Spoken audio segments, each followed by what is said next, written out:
today I'm absolutely delighted to have my dear friend Ade Adepitan, MBE, Paralympian, presenter, published author. How many more P's can we get in, Ade? I don't know. I mean, if you keep going, you'll start getting to rude peas, mate. So I'll stay where we are. I'm happy with that one. Well, actually, one P that I thought of, which obviously is critical to you, is polio, which is kind of where your journey started, really. Do you want to talk about your early life and things? Tell me a bit more about that. Nice segue, Nick. You should do this presenting a bit more. I tell you, I like that. So polio, I contracted polio when I was 15 months old.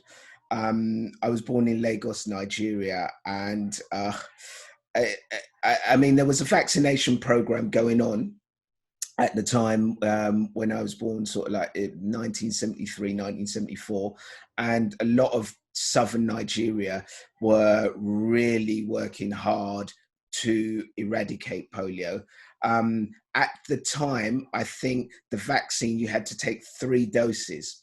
And I'd had 2 doses, according to my parents. The vaccinators had come around because they go door to door. And I was due to get my 3rd course, and I caught polio just before I was about to get my 3rd course. So I was literally 1 course away from not having polio. My whole life could have been completely different. Yeah. I remember when my mum told me that, I was absolutely in shock. And I mean, she only told me that a few years ago, that story. And I guess my parents carried a little bit of guilt about it, but it wasn't their fault. It was just the way things happened. And, you know, fortunately for me, you know, my parents had the wherewithal and they had the courage and determination to find a way to forge a better life for me and create more opportunities.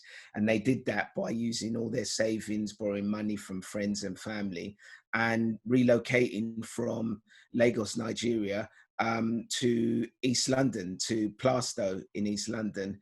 And that's where I discovered wheelchair basketball for the first time, as I was being raced through the streets in a Tesco shopping trolley by my friend. I used to walk around on calipers. So if people have ever seen Forrest Gump and never seen that sequence in Forrest Gump when he's running away from the bullies and he's got that iron brace on his legs, I used to wear those, and I couldn't keep up with my friends. So we saw the best way of getting around was for me to jump in a shopping trolley. And fortunately in my area, there were 2 physiotherapists. They set up the Newham Rollers wheelchair basketball team. That's right, they set up that basketball club. But Owen and Kay, these 2 physios who were based in East London, they spotted me. They fortunately live around the corner from me, and they were dropping some players off from the basketball team off after a match. And they spotted me in the shopping trolley, recognised me, probably saw my leg with my caliper sticking out the trolley, and realised that I was disabled. I think they'd read about me in a newspaper, and they asked me to try it out. I was like, I didn't want to get in the chair. Because I was worried that my friends would laugh at me. I was worried at the stigma of being in a wheelchair, how it was perceived. People in wheelchairs were perceived as being less intelligent. You stood out, and you know, when you're a kid, you just don't want to stand out. You want to blend in with all your friends. But fortunately for me, they took me to Stoke Mandeville, and I saw some members of the Great Britain wheelchair basketball team playing, the men's team playing. And that was the first time I saw elite basketball. I mean, initially, actually, I was overwhelmed by seeing so many people with different disabilities. Yeah. I went to a mainstream school, and I'd never been around people with spinal cord injuries, amputees, or people with cerebral palsy. So it was a whole new world to me, and it was really strange. I was only like 12 or 13 at the time. And I remember seeing the men in the wheelchair in the men's GB team, and I was blown away by their athleticism. I was blown away by the wheelchairs. I was expecting their wheelchairs to be rubbish, horrible, ugly looking wheelchairs. But they were in amazing lightweight sports chairs. The wheels were angled. the thing that really caught my imagination was the collisions. I remember for the first time seeing a double amputee, and they weren't strapped in their chairs back then, and they didn't have the back wheels, so you could fall out backwards, Yeah. or you could do a wheelies and stuff, getting hit by someone and then flying out. And imagine, as a 12, 13-year-old who's never seen an amputee before, seeing a double leg amputee just rolling across the floor and his chair flying in the other direction. I was like, whoa, what is this? These guys are titans, man. They're amazing. They're gladiators. And also there was no fuss made about it. You know, it was just simply a high five, get back in the chair, and they carried on playing. And I was like, this is the sport for me. And that was the first time I looked at people in wheelchairs and I didn't see their disability. I just saw elite athletes. And from that moment on, I was hooked, Nick. I was totally hooked on the sport. Brilliant. And what's really good, this was the first time I was surrounded by other people like myself. This is the first time I had a reference point, and I had people who are older and more experienced than me with disabilities who I could look up to as role models. Previously, before that, I had no one. I was on my own and I felt quite lonely. There was no reference for me. I couldn't look at my able-bodied friends and see how they did things, even though I tried to do them, and think, well, that's the way to do it. Whereas when I went to Stoke Mandeville, suddenly I found this new world. I found my tribe, you know, and it was great. So what was the progression on to Great Britain? Because your first games were Sydney, wasn't it, in 2000? Yes. Yeah, that was when I first met you, Nick, in Sydney 2000. My progression was really, you know, I saw, I joined a basketball team. I joined the Newham Rollers, which were a junior team. But then from there on, I moved on to another team called the Tottenham Tigers. And that was when basketball started to get serious. I was about 16, 17 years old then.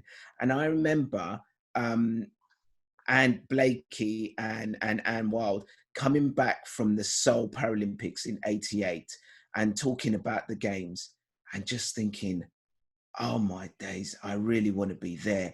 This just sounds amazing. Like the best Paralympic or disabled athletes in the world all competing against each other. You know, they had the GB kit on. You know, they talked about the opening ceremony. They talked about the games and the atmosphere. And I was totally inspired. I was so jealous of those guys. And I just thought, this is it. I want to do that. And I went and trained really hard, played basketball in Spain professionally, came back to the UK. But it actually took me, I think it took me about 12 years before I made it into the Sydney Games. I still remember, you know, one of the best days of my life was April 2000, when the letter came through the post. And I remember reading that letter. You know, I almost felt like I couldn't see properly because I was so nervous. And it said, it was the Great Britain wheelchair basketball team, and it had the players that were selected.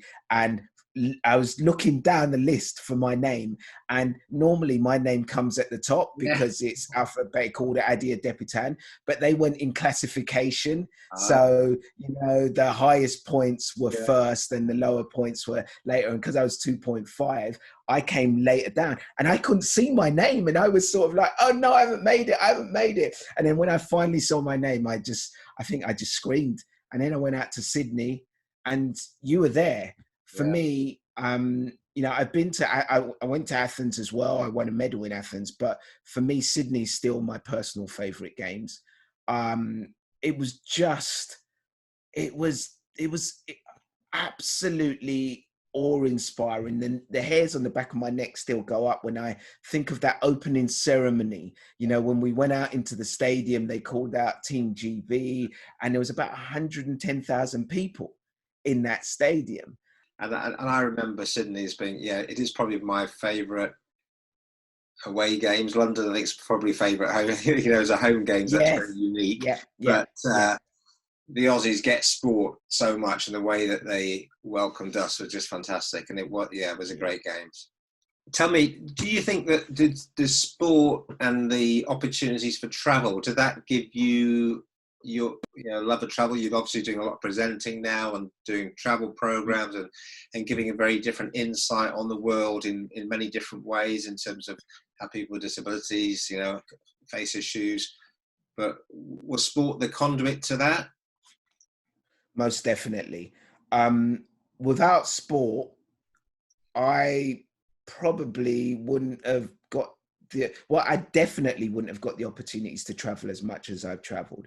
It would have been a long time before I even would have had an opportunity to leave East London. The first time I came out of East London and moved there and saw anywhere outside of East London really properly was when I went to Stoke Mandeville when I was about 13. And so wheelchair sports, as you quite rightly mentioned, was my conduit. It was my conduit to travel the world, to meet different people, to see the world in a different light. And, before I was 21, I'd probably experienced more things than most people would have who were, almost twice my age in terms of traveling. And that all came about because of disability sport. So I'm so thankful for it. And actually, it then created the perfect platform for when I left sport to go on to work in TV and in the media, for me to become a travel journalist. And it's all because of wheelchair basketball. I've got that to thank. Yeah, it's great. I mean, you're doing great. I mean, these programs are super. I do enjoy them. It's wonderful. But it also highlights some of the issues that we still have to challenge and keep challenging airlines and accommodation and so on, so we still, the BPA, motto through sport to inspire a better world for disabled people. So it's really important that you're going out there and highlighting these issues still. I really want to shine a light on that where I go. I mean, my programs are not necessarily totally about disability and accessibility, but it's always the elephant in the room. If I go somewhere and they haven't treated me well because of my disability, or I've had a problem getting on the aircraft, or a room isn't accessible, or the city hasn't got great transport, or disabled people are being discriminated against, I have to talk about it. Even if I've gone there and the subject is something completely different, I have to bring it in as an aside because it's part of who I am. And I know I have a responsibility for other people around the world with disabilities to try and help change and open those doors. I've been fortunate. I've been gifted with this opportunity to travel the world, to, experience what it's like to live in these different countries. And I think for me, it's really important that I make sure that these doors stay open for future generations. I mean, I find the Paralympic movement one of the most inclusive environments. I'm friends from across the world, and it's a wonderful place. I just wonder what, in view of recent issues with Black Lives Matter, how do you feel the Paralympic movement can help show that injustice and discrimination is not tolerated? For me, it's so important. As the BPA, we can only take athletes who are selected, who meet the qualification standards, but we can have a role maybe in inspiring more people to get into sport. And it's really interested in your thoughts on that. I definitely think, we are at a really important time, almost a crossroads actually for humanity, because we have an opportunity through unfortunate circumstances, what happened to George Floyd, and I think it sparked something in people in the UK. I don't think people have quite made that connection with the Paralympics yet, and the struggle and the journey that people with disabilities have had to go through. But I think there are definitely parallels there, and there are things that we can learn from each other. The Black Lives Matter movement can learn from the disabled, the Paralympic movement. And I definitely think there are ways that we can work together. One of the things what for me, what the Paralympic movement highlights and it shows is that if we give people opportunities to shine, you know, the sky is the limit. Yeah, and the really what makes people disabled is not their disability. It's not the fact that you have cerebral palsy or the fact that you have polio or the fact that you're an amputee. It's society. Society is what holds us back. It's that systemic discrimination and oppression. So if in the country that you live in that they don't have accessible transport, they don't have accessible buildings, you know, and people don't see other people with disabilities around, then, you know, you create that discrimination. I become disabled. I'm disabled because society has not allowed me to shine. Yeah, not because of my disability.